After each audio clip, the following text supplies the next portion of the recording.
Hi all, so today's video is going to be looking at the poem The War Horse by Eavan Boland. Okay, so before studying this poem, we want to remember a few points about the context of Boland as a writer.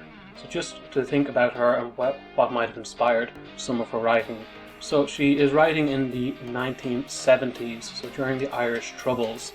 Okay, so we're all aware of the violence around issues with Northern Ireland during the 1970s. So this is the context within which a lot of Boland's work, particularly this poem, was written. Okay, so we think the same with when we looked at Child of Our Time in 1974, and she was quite critical of the violence. Here again, we're looking at the same time period.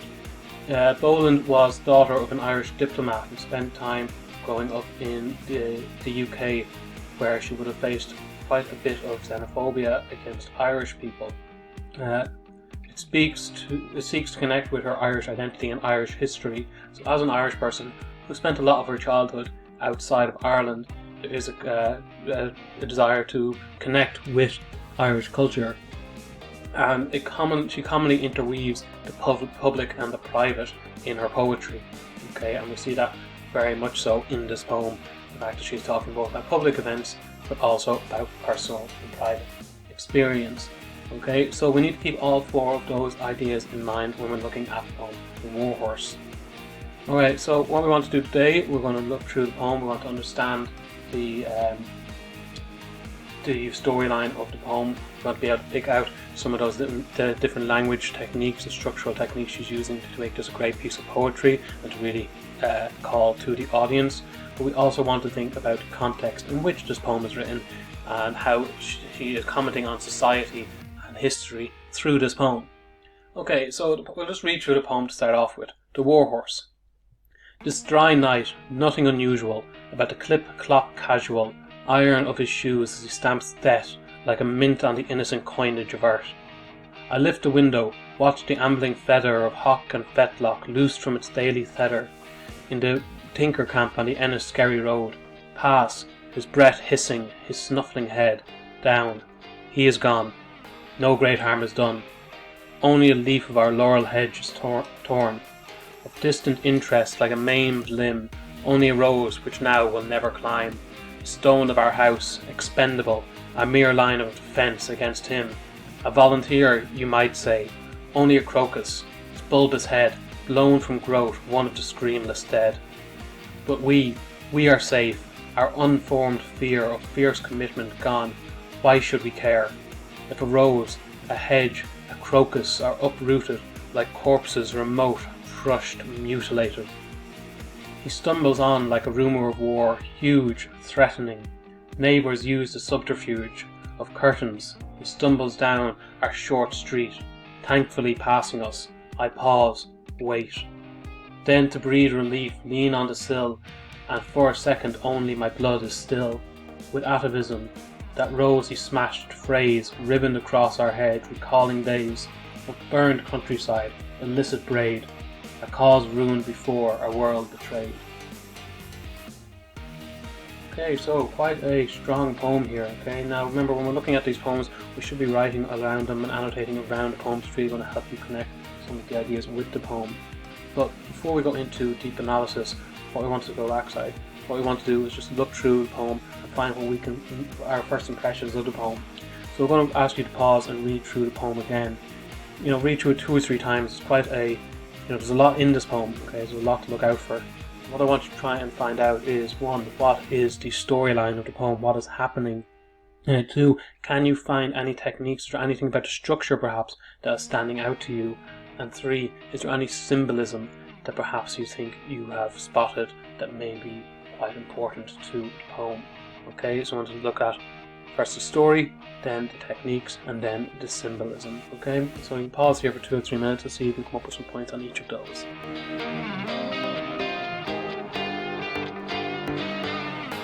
Okay, so the storyline of the poem is quite straightforward. In the storyline, a war horse, a horse, walks down the road of the area where the narrator and the poet is living, and as he walks down he destroys the gardens of the people inside the houses. But the people inside the houses ignore it. They hide behind their curtains, right? And they they seem to view it as, well, I'm safe, so I'll just let that happen outside, and they ignore what's going on. They don't try to intervene. Now the poet, again, she does not go out and try and intervene either. She stays within, but she is at least not drawing the curtains. She is looking and she is commenting on what she sees. If we're looking at structure or techniques, we're going to notice that it's written in couplets throughout the poem. Okay, so it's a number of couplets after each other. We're also going to notice that there's quite a lot of enjambment between the couplets. Okay, we might notice some of the techniques around the short sentences there as well. Okay, so if we look there in the 4th to 5th stanza, his snuffling head down, he is gone, no great harm is done. Okay, so we have a number of pauses being caused there, first by the enjambment and then also by the punctuation. And the symbolism we might look at, the war horse, okay, is clearly a symbol of something else. Okay? It is not just a story about a horse destroying the gardens. There is something far more sinister going on. She is commenting on something far more complex. Okay, we might also look at these flowers that she's talking about, the rose and the crocus. Okay, and these are definitely going to be symbols of other issues as well, of what's being lost. Okay, so interpretations of this poem. Okay, so before we go into it, we do want to have a good understanding of what might be going on. Okay, so you've read through the poem a few times now, so you should be able to have some understanding of these, and then as we go through, the annotations will add to each of these interpretations. And so the poem describes how the poet sees a horse destroy the gardens in her and her neighbours' houses. She watches but does nothing whilst others choose to hide and ignore. So she is watching, but she's not doing anything, and the others around seem to just completely hide and ignore from it. The important thing here is that nobody intervenes to stop the destruction. So there are a variety of interpretations. One, it could be a description of nature and the wildness of the horse fighting against the structure of the gardens. Okay, so that's nature fighting against human structure and human intervention. Perhaps nature wants to be wild and humans are imposing an unnatural structure upon it. The horse could also represent violence, and the poet and her neighbours are everyone who ignores violence in the world around them. So the horse is all of the wars and all of the violence and all of the suffering that humans cause, and the poet and her neighbours are the people who hide from this and ignore it rather than intervene. The war described in the poem could be emblematic of the Troubles, which plagued Northern Ireland in the 1970s. So if we want to make it a bit more specific than just being about violence and war in general, it could be a direct, and this is probably the interpretation most people take, it's a direct comment on the Troubles. The poet also uses this experience to connect with Irish people of history who lived through colonial rule and revolutions.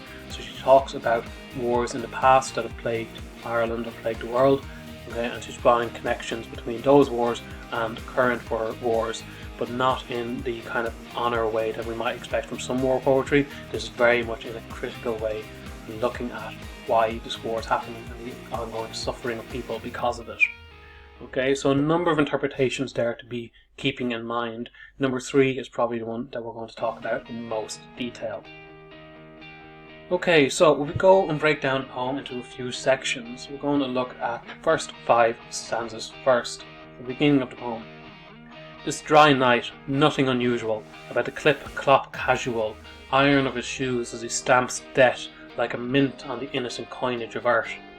I lift the window, watch the ambling feather of hawk and fetlock loosed from its daily tether in the tinker camp on the Enniskerry road, pass, his breath hissing, his snuffling head down. He is gone, no great harm is done, only a leaf of our laurel hedge is torn.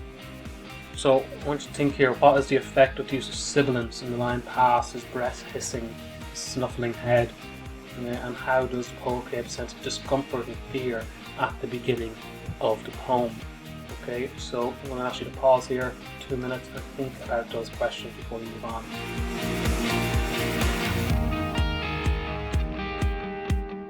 Okay, so the pass, his breath hissing, his snuffling head down. Okay, so there is very much a sinister aspect coming through the sibilants here. Okay, we know the sibilants is often connected with the idea of snakes and as such connected with the concept of evil. Okay, and this is very much connecting it with danger and cynicism and sinister, and a sinister kind of prospects of what might happen to the world, what's happening in the world. The danger of the world is coming out here through his past, his breath hissing, his snuffling head. Okay. We also might think of sort of discomfort and fear at the beginning of the poem, right? So we said there's nothing unusual, and that's very important in terms of our interpretation here. This is not unusual what's happening. This is not a once-off and crazy event. This is something that's common. Okay, but we have the clip clop, so we have the onomatopoeia there drawing in our attention, bringing us into the world, and then mainly we have the iron shoe the iron of his shoes as he stamps death. Okay, and that word death there really stands out to us and makes us very uncomfortable of what this horse is doing. Okay, and we're thinking about the effects of the horse walking through the garden. Okay. So if we look at a few annotations, okay, now I know it looks like a lot, we can go through it one by one. Nothing unusual and casual. Boland is establishing the image of normality and comfort. Okay, the onomatopoeia of the words clip clop may add bring us into the world. It may seem familiar and contentedness to the opening of the poem. So she makes us seem quite comfortable in the very first stanza. Nothing unusual is happening. It's a dry night, because we can hear the sound of the horse outside. But in a second, what is that? What is the normality that's outside? And that's when we see the normality is the iron and death. So these words bring in the harshness which juxtapose with the opening lines. The word innocent further contributes to this juxtaposition. Okay, so she's saying that things are normal. She's saying that things are casual. We have a nice clip-clop sound. We have the innocence of the coinage of art. And yet, all of this is surrounding the death and the iron shoes and the harshness and the destruction of the world. In the stamps, there's also the plosive element in the word stamps. Okay, there's a very harsh sound in the P there. And this emphasizes the finality of the action of death. Okay, he stamps death. Okay, so you have just that P and D sound, making it very, very final and very harsh here. We'll see now in the third stanza, she moves on and we see that I lift the window. So this is personal experience, first person commentary. Okay, so she is very much involved within this and puts herself into the world. Then skipping down to the fifth stanza, and we see the use of short sentences. Now we already commented on this. The use of short sentences in the last stanza here is reminiscent of the poet holding her breath as such, and as such builds tension in the poem. You can imagine her watching what's going on, fearful that this is going to affect her, and she's holding her breath, waiting for the horse to be passed. Okay, down, his head is gone, no great armor storm, and then there's a relax into only a laurel leaf. Okay. There's also an ambiguity in the sentence "he is gone." This could be read as a sigh of relief from the poet, but there's also a statement about death, that something has been lost. That, you know, is it the horse that is gone, or is it the laurel hedge that is gone? Is she talking about the death and the acceptance of death, and see how easy the death seems to be accepted here, and that life goes on quite normally. Okay, so move on then into the middle of the poem. Of distant interest, like a maimed limb, only a rose which now will never climb. The stone of our house, expendable, a mere line of defence against him. A volunteer, you might say, only a crocus, its bulbous head, blown from growth, one of the screenless dead. But we are safe, our unformed fear of fierce commitment gone. Why should we care if a rose, a hedge, a crocus are uprooted, like corpses remote, crushed, mutilated? Okay, so some very strong choice of words here in this section. Okay, we have a maimed limb, would never climb, expendable. We have the line of defence, with bulbous head, screenless dead, fierce commitment, uprooted, crushed, mutilated, corpses. Huge amount of very important language choices here. But to start off with, explain the use of caesura in the line, but we are safe, our unformed fear. Okay, so we're looking at the pauses in there. But we are safe, our unformed fear of fierce commitment gone. Okay, what is the poet really trying to do with that use of pauses there? And what was the effect of the word mutilated down in the last stanza here in this section of the poem? So again, pause here for 2 minutes and really think about those questions. Okay, so we have the Caesura in the line, but we are dead, our unformed fear. And what we're looking at here is that she is trying to highlight the we are safe, okay, and the inherent, I don't want to say ego, but the fact that it's very much selfish and looking after their own, just protecting themselves. There's no sense of community guilt or community responsibility here. It's very much, oh, but we're safe, and that's all that matters. I'm safe, that's all that matters. We are the ones that are safe inside the house, and that's what matters. Okay, so she's really trying to point out the we, the repetition of the we. So, but it's not, and we are safe. So it's not just, but we are safe. It's but we are safe, and there's really an emphasis on that. The fact that it's the people who are inside the houses very much looking to themselves alone. We also defected the word mutilated. This is incredibly harsh. Okay, we don't usually describe plants as being mutilated or like corpses, right? And this really shows us that there's definitely a strong emotion coming across here, much more so than if this was just simply about nature. We wouldn't expect this kind of depth of language in just if it was just nature. There's definitely a personification going on here with corpses and mutilated, and she's trying to draw our attention that this is more than just about nature. This is about humanity. Okay, so again, a lot of lines coming on here. Okay, so we see the symbolic representation of war in the poem quite poignantly in this section. Public realms begins to intertwine with the private here. Okay, so this is where the public and the private that we've talked about in Boland's poetry are clearly mixing. Okay, now that is in all of this section of the poem on the just being displayed at the moment. So we're looking at that the private lives of the people staying in their homes is very much adding to the public problems or contributing in some way to the public sphere, and vice versa, that the public sphere and the violence within the public and society is affecting, whether people try to ignore it or not, it still has an effect upon their lives. The first stanza here outlines the detachment of the poet from the violence and the destruction that she is witnessing. A maimed limb only arose, yet a maimed limb is critical to a horse. So if we're talking about the horse having a maimed limb, that is critical. And we're also talking about the fact that the rose will never live. So there's a huge amount of going on here in terms of language. Can be some ambiguity of what's being referred to at times, but what we're definitely looking at here is the destruction. Okay, now the maimed limb here initially would seem to be a reference to the rose as the maimed limb of the plant. Okay, but we are talking about a horse here as well, and has the horse been hurt by it, the destruction that is causing it, is it also being critically injured and has a maimed limb, which is of course something that horses do not generally survive. Stone of our house expendable, a mere line of defence against him, a volunteer. So we use this sword around the word expendable is again to emphasise the attachment. What's been lost is expendable. We won't think about it, we'll move on. The use of the word screamless is highly emotive, as it outlines how unimportant the deaths are to society, and says to the poet here that this, not to the narrator, I suppose, is more important that and to society. Society is not putting much importance on these dead, that they're not even listening to their screams.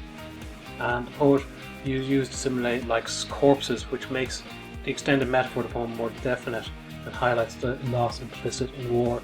So this use of the word corpses here is very shocking, but definitely shows us that this is not simply about nature. We have to look beyond just as being a story of a horse destroying gardens, and that this is where this is where some of the strength of the argument this is about the troubles is really coming in here. And then moving on to the last section of the poem. So he stumbles on like a rumour of war, huge, threatening. Neighbours use the subterfuge of curtains. He stumbles down our short street, thankfully passing us. I pause, wait. Then to breathe relief, lean on the sill, and for a second only my blood is still with atavism. That rose he smashed, phrase ribboned across our hedge, recalling days of burned countryside, illicit braid. a cause ruined before, a world betrayed. So here I want you to try and think, can you explain the link to Irish history and its importance in this poem? And is the final line of the poem effective? Explain your answer. So again, pause here for 2 minutes and think about those questions.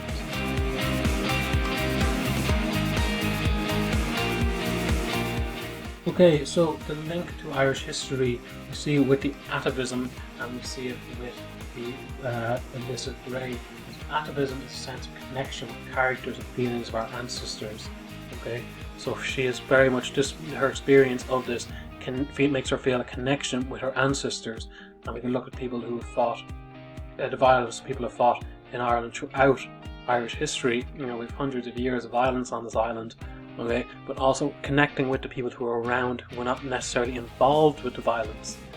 Okay? And that is very much a characteristic of Irish history. You know, we tend to look mainly at the people the revolutionaries, the people who were involved. The vast majority of the public didn't really get involved in the violence. They were very much like the poet and her neighbours in these lives. The illicit braid also, illicit means against the law. Braid refers to the green ribbon worn as a badge by 19th century Irish society, sort of ribbon men. Okay, so she's again connecting to this illegal braid, this illegal symbolism of Irish nationality. Okay, and you know, maybe there is a moment where her blood is still, and she feels a connection to she feels a patriotism going on, but it's only for a moment, and you know, we can't escape the destruction. The world betrayed, a cause ruined before a world betrayed. That this violence, the world is betrayed because of the unnatural and cruel violence that's going on. So if we look at this in a bit more detail, in the final stanzas of the poem, the poet examines reactions of the public to destruction outside their door. It is at the end of the poem that we see Boland also examine the history of Ireland in the context of the poem. We see there is a similar use to explicitly outline the examination of war as an aspect of the poem. Okay, so he stumbles on like a rumour of war. Okay, she's quite clearly telling us that the horse is a rumour of war. It is representing war.